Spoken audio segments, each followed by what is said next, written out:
Pengusaha Insanul Fahmi akhirnya mengakui sudah menikah secara siri dengan artis Inara Rusli. Jawaban tersebut bak jadi klarifikasi terkait pelaporan kasus perselingkuhan yang dilayangkan istri pertama Insanul Fahmi bernama Wardatina Mawa. Adapun Insanul Fahmi menikah siri dengan Inara Rusli mengaku sudah talak cerai dengan Wardatina Mawa. Hal ini diungkapkannya saat menjadi bintang tamu dalam podcast milik Dr. Richard Lee. Kalau boleh saya tahu status Inara di sini apa ya dengan kamu? Tanya Richard Lee.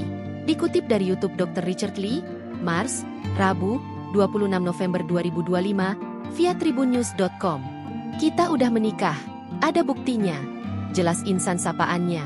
Tak hanya sekadar bicara, Insan kemudian menunjukkan bukti pernikahannya dengan mantan istri Virgon itu di ponselnya kepada Richard Lee.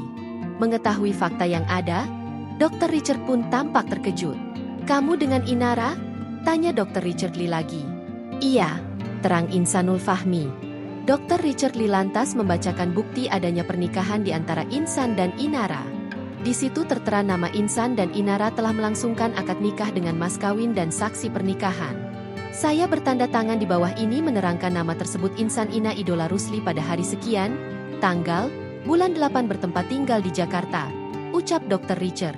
Kedua pihak telah melangsungkan akad nikah tuntunan syariat agama Islam dengan mas kawin sekian, ada saksi, bukti, tanda tangan, paparnya. Dalam pengakuannya juga, Insanul Fahmi sempat menyebut sudah talak cerai dengan istri pertama yang membuat Inara Rusli mau dinikahi sang pengusaha tersebut. Download Tribun X sekarang, menghadirkan lokal menjadi Indonesia.